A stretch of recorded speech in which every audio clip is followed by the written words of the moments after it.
ഹമാസിൻ്റെ നേതാക്കളുടെ പടം ഉയർത്തിയും ബ്രദർഹുഡിൻ്റെ പടം ഉയർത്തിയും.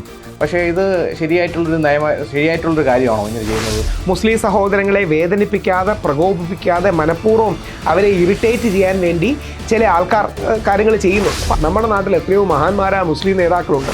സൗദി അറേബ്യയിൽ പോലും ബാൻഡാണ് മുസ്ലിം ബ്രദർഹുഡ്. നമ്മുടെ നാട്ടിൽ എന്തിനാണ് പിന്നെ മുസ്ലിം ബ്രദർഹുഡ്? ഒരു ഹാർഡ് ലൈൻ ഇസ്ലാമിക് സംഘടന നമുക്ക് വേണോ? നമ്മൾ ചിന്തിക്കണം. 2, ഹമാസ് അടക്കമുള്ളവർ. എതിരാളിയുടെ കുരു പൊട്ടിക്കുക എന്നുള്ളതാണ് എല്ലാവരുടെയും ലക്ഷ്യം. മുസ്ലിം സമൂഹത്തിലെ ആൾക്കാരെ പോലും ദ്രോഹിക്കാൻ മടിയില്ലാത്തവരാണ് ഇസ്ലാമിസ്റ്റ്. പക്ഷേ പി സി ജോർജ് സാറിൻ്റെ ആശങ്ക ഒരു അച്ഛനെന്നോ മുത്തശ്ശനെന്നോ ഒക്കെ നിലയിൽ നമ്മൾ മനസ്സിലാക്കണം. കള്ളം പറഞ്ഞ് പ്രൊപ്പഗാൻഡ ഉണ്ടാക്കുന്നതും നമ്മുടെ സമൂഹത്തിൻ്റെ പരാജയമാണ്. നമ്മൾ ഹിന്ദുക്കളുടെ തീവ്ര ഹിന്ദുത്വവാദികൾക്ക് ഏറ്റവും ഇഷ്ടം തീവ്ര ഇസ്ലാമിസ്റ്റുകളെയാണ്. തീവ്ര ഇസ്ലാമിസ്റ്റുകൾക്ക് ഏറ്റവും ഇഷ്ടം തീവ്ര ഹിന്ദുത്വവാദിയാണ്.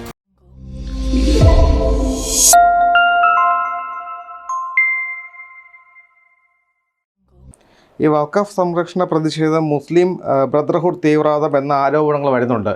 ഇപ്പം സുരേന്ദ്രൻ തന്നെ ഒരു പ്രസ് മീറ്റ് നടത്തിയിട്ടുണ്ട്. ഈ ഹമാസിൻ്റെ നേതാക്കളുടെ പടം ഉയർത്തിയും ബ്രദർഹുഡിൻ്റെ പടം ഉയർത്തിയും. പക്ഷേ ഇത് ശരിയായിട്ടുള്ളൊരു കാര്യമാണോ ഇങ്ങനെ ചെയ്യുന്നത്? ഇതിൽ 2 കാര്യം നമ്മൾ ശ്രദ്ധിക്കണം. മുസ്ലിം സഹോദരങ്ങൾക്ക് വഖഫിൽ ഒരുപാട് ആശങ്കകളുണ്ട്. ആ ആശങ്കകൾ മാറ്റാൻ അവർ കൂടെ നിൽക്കേണ്ടത് നമ്മുടെ ഉത്തരവാദിത്തമാണ്. നമ്മുടെ ദേവസ്വം ബോർഡ് ക്ഷേത്രങ്ങളിൽ ഹിന്ദു അല്ലാത്തൊരു വ്യക്തി വരികയാണെങ്കിൽ നമ്മളൊരു പക്ഷേ അൺകംഫർട്ടബിൾ ആകുമായിരിക്കും. അതേപോലെ മുസ്ലിം സഹോദരങ്ങളും മുസ്ലിം അല്ലാത്ത വ്യക്തികൾ വഖഫിൻ്റെ ഭാഗമായി വരുമ്പോൾ അൺകംഫർട്ടബിൾ ആകും എന്ന കാര്യത്തിൽ സംശയമില്ല. പള്ളികൾ പോലും ഈ നിലപാട് തന്നെയാണ് മുമ്പോട്ട് വെച്ചത്. മുസ്ലിം സഹോദരങ്ങളെ വേദനിപ്പിക്കാതെ പ്രകോപിപ്പിക്കാതെ മനഃപൂർവ്വം അവരെ ഇറിറ്റേറ്റ് ചെയ്യാൻ വേണ്ടി ചില ആൾക്കാർ കാര്യങ്ങൾ ചെയ്യുന്നുണ്ട്. അപ്പോൾ അങ്ങനെ പ്രകോപനമല്ല വേണ്ടത്. നേരെ തിരിച്ച് സംസാരിച്ച് ഒരു മധ്യമാർഗം കണ്ടെത്തുകയാണ് വേണ്ടത്. ഉദാഹരണം സെക്ഷൻ 40 അടക്കമുള്ള കാര്യങ്ങൾ ചിലപ്പോഴെങ്കിലും മിസ്യൂസ്ഡ് ആയിട്ടുണ്ട് എന്ന് നമുക്ക് പറയാം. പക്ഷേ വഖഫ് അതേപോലെ പോകുന്നത് സുപ്രീം കോടതിയിലടക്കം ശക്തമായി ചലഞ്ച് ചെയ്യപ്പെടുകയും സുപ്രീം കോടതി ആ വഖഫിൻ്റെ ഒരുപക്ഷെ അൺകോൺസ്റ്റിറ്റ്യൂഷണലായ കാര്യങ്ങളെയോ അല്ലെങ്കിൽ യോജിക്കാത്ത കാര്യങ്ങളെയോ മാറ്റുമെന്നുള്ള പ്രതീക്ഷയിലാണ് ഇന്ത്യയിലെ ജനാധിപത്യ വിശ്വാസികളെല്ലാം ഉള്ളത്. അതുകൊണ്ട് വഖഫ് ബോർഡാണെങ്കിലും ദേവസ്വം ബോർഡാണെങ്കിലും ക്രിസ്ത്യൻ സഭകളുടെ സ്വത്താണെങ്കിലും ഒക്കെ വിശ്വാസികളുടെ സ്വത്താണ്, പൊതുസ്വത്തല്ല. പരിശുദ്ധ വഖഫ് അള്ളാഹുവിൻ്റെ അല്ലെങ്കിൽ ദേവസ്വം ബോർഡ് ദേവതയുടെ കാര്യങ്ങൾക്ക് വേണ്ടി മാറ്റി വെക്കുന്നതാണ്. അതിന് അതിൻ്റേതായ ബഹുമാനവും ആദരവും കൊടുത്തുകൊണ്ട് മാത്രമേ നമ്മളതിനെ ഡീൽ ചെയ്യാവൂ എന്നുള്ളതാണ് ഇതിലെ സത്യം. എന്നാൽ വഖഫ് പ്രക്ഷോഭത്തിൽ വഖഫിന് വേണ്ടിയുള്ള മുമ്പോട്ടുള്ള പോക്കിൽ ഒരു കാരണവശാലും മുസ്ലിം ബ്രദർഹുഡോ ഹമാസിൻ്റെയോ ചിത്രങ്ങൾ നമ്മൾ വെക്കേണ്ട കാര്യമില്ല. നമ്മുടെ നാട്ടിൽ എത്രയോ മഹാന്മാരായ മുസ്ലിം നേതാക്കളുണ്ട്. മൗലാന അബുൽ കലാം ആസാദ്, അദ്ദേഹം യഥാർത്ഥത്തിൽ പരിശുദ്ധ ഖുറാൻ പണ്ഡിതനാണ്. മെക്കയിൽ ജനിച്ച വ്യക്തിയാണ്.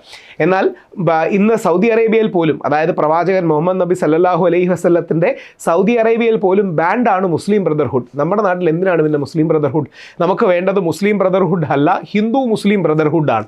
മുസ്ലിം ബ്രദർഹുഡ് UAE-യിൽ ബാൻഡാണ്, സൗദി അറേബ്യയിൽ ബാൻഡാണ്, പല രാജ്യങ്ങളിലും ബാൻഡാണ്. അങ്ങനെ ഒരു ഹാർഡ് ലൈൻ ഇസ്ലാമിക് സംഘടന നമുക്ക് വേണോ? നമ്മൾ ചിന്തിക്കണം. 2, ഹമാസ് അടക്കമുള്ളവർ. പാലസ്തീൻ്റെ വേദന നമ്മളെല്ലാം മനസ്സിലാക്കുന്നു. പക്ഷേ പാലസ്തീൻ അല്ല ഹമാസ്. ഹമാസ് ഔട്ട് എന്ന് പറയുന്ന ഒരു പ്രക്ഷോഭം പാലസ്തീൻ തന്നെ നമ്മൾ കാണുകയുണ്ടായി. കുറേ കൂടെ ഹാർഡ് ലൈനാണ് ഹമാസ്. യഥാർത്ഥത്തിൽ ഒക്ടോബർ 7-ൻ്റെ തീവ്രവാദി ആക്രമണമാണ് വിഷയങ്ങൾ ഇത്രയും മോശമാക്കിയത്. പാലസ്തീനിലെ 50,000-60,000 കുഞ്ഞുങ്ങൾ മരിക്കാൻ അല്ലെങ്കിൽ വ്യക്തികൾ മരിക്കാൻ കാരണവും കുഞ്ഞുങ്ങളും സ്ത്രീകളും അടക്കം മരിക്കാൻ കാരണം അതുകൂടിയാണ്. അവിടെയാണ് ഈ വിഷയങ്ങളിലൊക്കെ സന്തുലനവും സമവായവും സൗഹാർദ്ദവും സാഹോദര്യവും ഇല്ലാതെ കാണുന്നതുകൊണ്ട് പ്രശ്നങ്ങൾ കൂടുതൽ വഷളാകുകയുള്ളൂ. അതുകൊണ്ട് വഖഫിൻ്റെ വേദന അല്ലെങ്കിൽ വഖഫ് പ്രക്ഷോഭത്തിൻ്റെ പ്രസക്തി അത് ബഹുമാനത്തോടെ കാണുന്നു. അത് നിയമപരമായും ജനാധിപത്യപരമായും മുമ്പോട്ട് കൊണ്ടുപോകണം. എന്നാൽ മുസ്ലിം ബ്രദർഹുഡോ ഹമാസോ അതിൻ്റെ ചിത്രങ്ങളല്ല നമുക്ക് വേണ്ടത്. ഇന്ത്യയിൽ തന്നെയുള്ള മൗലാന അബുൽ കലാം ആസാദുണ്ട്, ടിപ്പു സുൽത്താനുണ്ട്, അക്ബറുണ്ട്, നമ്മളെ ഭരിച്ചിരുന്ന രാജാക്കന്മാരടക്കം ഒരുപാട് പേർ ഈ നാടിന് വേണ്ടി പോരാടിയവരാണ്. അപ്പോൾ അത്തരത്തിലുള്ള ആൾക്കാർക്ക് വേണ്ടി നമുക്ക് വെക്കാം. അതാണ് നല്ലത്. എന്തിനായിരിക്കും ഒരു തീവ്രവാദികളായിട്ടുള്ള ഇവരുടെ ഈ പടം ഉയർത്തിപ്പിടിക്കുകയും പക്ഷേ എന്നാൽ നമ്മുടെ സർക്കാർ അതിനെതിരായിട്ടൊന്നും തീരുമാനം എടുക്കുന്നില്ല? കാര്യം ഈ ഇലക്ഷൻ ആണോ അതിനുള്ള? അല്ല, ഈ സാമൂഹിക മാധ്യമങ്ങൾ കൂടുതലുള്ള ഈ ലോകത്തിൻ്റെ ഏറ്റവും വലിയ പ്രശ്നം എതിരാളിയുടെ കുരു പൊട്ടിക്കുക എന്നുള്ളതാണ് എല്ലാവരുടെയും ലക്ഷ്യം. എതിരാളികളെ പ്രകോപിപ്പിക്കുക, അവരിൽ നിന്ന് റിയാക്ഷൻ ഉണ്ടാക്കുക, അവരുടെ കുരു പൊട്ടിക്കുക തുടങ്ങിയ ആറ്റിറ്റ്യൂഡിൽ ഹിന്ദുത്വവാദികളും ഇസ്ലാമിസ്റ്റുകളും ശ്രമിക്കാറുണ്ട്. തീവ്ര ഹിന്ദുത്വവാദികൾ ഇത് നോക്കും, തീവ്ര ഇസ്ലാമിസ്റ്റുകളും നോക്കും. അങ്ങനെയല്ല നമുക്ക് വേണ്ടത്. നല്ല ഹിന്ദുക്കളും നല്ല മുസ്ലിങ്ങളും തമ്മിൽ പരസ്പരം ഇരുന്ന് മുസ്ലിം സമൂഹത്തിൻ്റെ ആശങ്കകൾ സംസാരിച്ച് പരിഹരിച്ച് നിയമപരമായി മുമ്പോട്ട് പോയി സുപ്രീം കോടതിയിലടക്കം മുസ്ലിം ലീഗ് അടക്കം സമസ്ത അടക്കമുള്ള പ്രമുഖ സംഘടനകൾ ആ ഫൈറ്റുമായിട്ട് പോകുന്നുണ്ട്. എതിരാളികളുടെ കുരു പൊട്ടിക്കുക എന്നുള്ളൊരു സമീപനമായി നമ്മൾ പോകരുത്. അത് നമ്മുടെ രാജ്യത്തിൻ്റെ സമാധാനമാണ് ഇല്ലാതാക്കുക. സത്യത്തിൽ മുസ്ലിമിലുള്ളവർ തന്നെയാണോ ഇവർ ഈ കുത്തിയിളക്കി വിട്ടത്? കാര്യം ഇങ്ങനെ ഈ കൊടിയുയർത്തുകയും അങ്ങനൊരു കൊണ്ടുവന്ന് ജമാഅത്തെ ഇസ്ലാമിയുടെ പരിപാടികൾക്ക് ഞാൻ പോയിട്ടുണ്ട്. ജമാഅത്തെ ഇസ്ലാമിയുടെ 2016 പരിപാടിയിൽ ഞാൻ ഗസ്റ്റായി പോകുമ്പോഴാണ് കേരളത്തിലെ ആദ്യ ഐസിസ് ത്രെറ്റ് ഉണ്ടാകുന്നത്. എനിക്കും ജമാഅത്തെ ഇസ്ലാമിക്കാർക്കും ഐസിസ് ത്രെറ്റ് ഉണ്ടാകുകയും ദിവസത്തോളം കൊച്ചിയിൽ ഗതാഗതം സ്തംഭിച്ച് ഞങ്ങളെല്ലാം സംരക്ഷിക്കുകയും മറ്റും ചെയ്തു. IG ശ്രീജിത്ത് സാറായിരുന്നു അന്ന് വന്ന് ഞങ്ങളെ, ഇപ്പോഴും വാർത്തകളും മറ്റും ഒക്കെ കിടപ്പുണ്ട്. അപ്പോൾ ഐസിസുകാരുടെ പ്രശ്നം ജമാഅത്തെ ഇസ്ലാമി എന്ന മുസ്ലിം സംഘടനയിൽ ഐസിസുകാരുടെ കണ്ണിൽ കാഫിറായ മറ്റൊരു സമുദായത്തിൽ നിന്നുള്ള രാഹുൽ ഈശ്വറിനെ വിളിക്കുന്നതായിരുന്നു അവരുടെ പ്രശ്നം. അപ്പോൾ ജമാഅത്തെ ഇസ്ലാമിക്കാരെ പോലും മുസ്ലിം സമൂഹത്തിലെ ആൾക്കാരെ പോലും ദ്രോഹിക്കാൻ മടിയില്ലാത്തവരാണ് ഇസ്ലാമിസ്റ്റ് തീവ്രവാദികൾ എന്ന് നമ്മൾ മനസ്സിലാക്കണം. ഇസ്ലാമിക് അല്ല, ഇസ്ലാമിസ്റ്റ്. ഇതേപോലെ തീവ്ര ഹിന്ദുത്വവാദികൾ രാഷ്ട്രപിതാവായ മഹാത്മാഗാന്ധിയെ കൊല്ലാൻ പോലും മടിയില്ലാത്തവരാണെന്ന് നമ്മൾ മനസ്സിലാക്കണം. രാമഭക്തനായ ഹിന്ദു വിശ്വാസിയായ പശു സംരക്ഷകനായ ഈ നാടിൻ്റെ ആത്മാവായ മഹാത്മാഗാന്ധിയെ കൊല്ലാൻ തീവ്ര ഹിന്ദുത്വവാദികൾക്കോ മുസ്ലിങ്ങളെ അറ്റാക്ക് ചെയ്യാൻ തീവ്ര ഇസ്ലാമിസ്റ്റുകൾക്കോ ഒരു മടിയുമില്ല. കാര്യം അവർക്ക് അവരുടെ രാഷ്ട്രീയവും അവരുടെ തീവ്രവാദവുമാണ് പ്രധാനം. നമ്മൾ എന്നാൽ മിതവാദികളായ മുസ്ലിങ്ങളും മിതവാദികളായ ഹിന്ദുക്കളും ഒരുമിച്ച് ചേർന്ന് എല്ലാ തരത്തിലും, അല്ലെങ്കിൽ മിതവാദികളായ ക്രിസ്ത്യാനികളും ഒന്നിച്ചു ചേർന്ന് ഈ തീവ്രതയെ എതിർത്ത് തോൽപ്പിക്കണം. അപ്പോൾ നമ്മൾ PC ജോർജ് പറഞ്ഞ പല കാര്യങ്ങളും അപ്പോൾ ശരിയായി എടുക്കേണ്ടി വരുമല്ലോ. PC ജോർജ് സാറ് ഇപ്പം എന്നോടുള്ള സംസാരത്തിലും പറഞ്ഞു, എനിക്ക് PC ജോർജ് സാറിനെ വലിയ ഇഷ്ടമാണ്, ഞങ്ങളെയൊക്കെ സപ്പോർട്ട് ചെയ്തതാണ്. 400 പെൺകുട്ടികൾ അല്ലെങ്കിൽ ഒരുപാട് പെൺകുട്ടികൾ കോഴിക്കോടിൽ നിന്ന് കടൽ മാർഗം അഫ്ഗാനിസ്ഥാനിലേക്ക് പോയി എന്ന് ഞങ്ങൾ ഒരു പക്ഷേ കേട്ട് കാണും. അതിൻ്റെ പ്രശ്നം അഫ്ഗാനിസ്ഥാനിൽ കടലില്ല എന്നുള്ളതാണ്. അതായത് അഫ്ഗാനിസ്ഥാനിൽ കടലില്ല, പിന്നെ എങ്ങനെയാണ് കപ്പൽ മാർഗം എത്തുകയെന്ന ചോദ്യം ഉണ്ടാകും. പക്ഷേ PC ജോർജ് സാറിൻ്റെ ആശങ്ക ഒരു അച്ഛനെന്നോ മുത്തശ്ശനെന്നോ ഒക്കെ നിലയിൽ നമ്മൾ മനസ്സിലാക്കണം. ഒരാളെങ്കിലും അങ്ങനെ പോയാൽ അത് തെറ്റാണ്. അങ്ങനെ 3 കുട്ടികൾ പോയിട്ടുണ്ട്, നിമിഷ ഫാത്തിമ, സോണിയ സെബാസ്റ്റ്യൻ, മറിയം.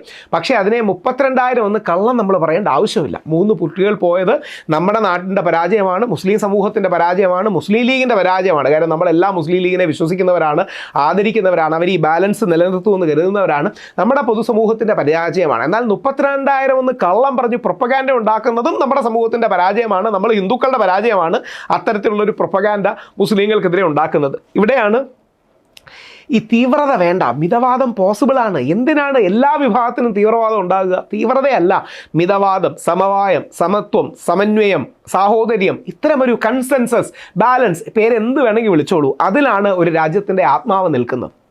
ഈ മതം എപ്പം വേണോ പൊട്ടിത്തെറിക്കാം എന്ന് പറഞ്ഞ് നിൽക്കുന്ന ഒരു സ്ഥലത്താണ് നമ്മളിപ്പോൾ താമസിക്കുന്നത്.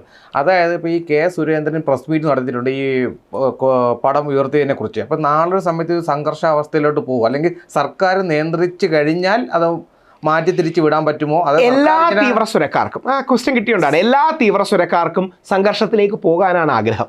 കാര്യം തീവ്ര ഹിന്ദുത്വവാദികൾക്ക് ഏറ്റവും ഇഷ്ടം തീവ്ര ഇസ്ലാമിസ്റ്റുകളെയാണ്, തീവ്ര ഇസ്ലാമിസ്റ്റുകൾക്ക് ഏറ്റവും ഇഷ്ടം തീവ്ര ഹിന്ദുത്വവാദിയാണ്. ഞാനൊരു ഉദാഹരണം, പെട്ടെന്ന് ഓർമ്മയുള്ള ഉദാഹരണം പറയാം.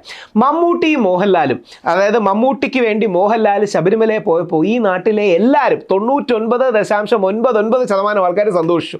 കണ്ടോ, ലാലേട്ടൻ മമ്മൂക്കയ്ക്ക് വേണ്ടി പോയി പ്രാർത്ഥിച്ചു എന്ന് ഹിന്ദുവും മുസ്ലിമും ക്രിസ്ത്യാനിയും എല്ലാവരും സന്തോഷിച്ചു. ആർക്കാണ് അത് ഇഷ്ടപ്പെടാത്തത്? ശ്രീ O. അബ്ദുള്ളയെ പോലുള്ള തീവ്ര ലൈൻ എടുക്കുന്ന ആൾക്കാർക്ക്. ഇപ്പുറത്ത് O. അബ്ദുള്ളയെ സപ്പോർട്ട് ചെയ്യുന്നവരാരാണ്? തീവ്ര ഹിന്ദുത്വവാദികളാണ്.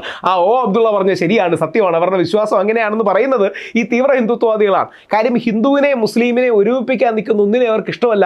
വാവരെ ഇഷ്ടമല്ല, വാവൂരിനാണെന്ന് കള്ളം പറയും, അയ്യപ്പൻ്റെ വാവരുടെയും ബന്ധം കള്ളം പറയും. കാര്യം ഈ കള്ളം പറയുന്നത് നമ്മുടെ കൊടി, പ്രത്യേകിച്ച് ഈ കൊടി വളരെ പ്രസക്തമാണ്. ഈ കൊടിയിലെ സാഫ്രൻ, ഇന്ത്യയുടെ കൊടിയിലെ കുങ്കുമം കാണിക്കുന്നത് ഹിന്ദുക്കളെയാണ്, വെള്ള കാണിക്കുന്നത് ക്രിസ്ത്യാനികളെയാണ്, പച്ച കാണിക്കുന്നത് മുസ്ലിങ്ങളെയാണ്. ഈ ഏപ്രിലിൽ 104 വർഷങ്ങളാകും മഹാത്മാഗാന്ധി അത് എഴുതിയിട്ട്. 1921 ഏപ്രിൽ 13 യങ് ഇന്ത്യ മഹാത്മാഗാന്ധി എഴുതുന്നു തന്നെയുണ്ട്. ഈ ബാലൻസ് ഇല്ലാത്തവർക്കാണ് പ്രശ്നം. ചിലർക്ക് ഈ കാവിക്കൊടി മാത്രം മതി, ചിലർക്ക് ഈ പച്ചക്കൊടി മാത്രം മതി, ചിലർക്ക് വെള്ളക്കൊടി മാത്രം മതി. നമുക്കാവുമ്പോൾ സാധാരണ ഇത് കേട്ടുകൊണ്ടിരിക്കുന്ന നമുക്കെല്ലാം 99.99% ഇന്ത്യക്കാർക്കും ഇന്ത്യയുടെ കൊടി എന്നും ഈ ത്രിവർണ്ണമായിരിക്കും. ആ ത്രിവർണ്ണമാണെന്ന് തന്നെയാണ് ആഗ്രഹവും. ആ ത്രിവർണ്ണ പതാകയുടെ ബാലൻസ് നമ്മൾ പിടിച്ചാൽ മതി.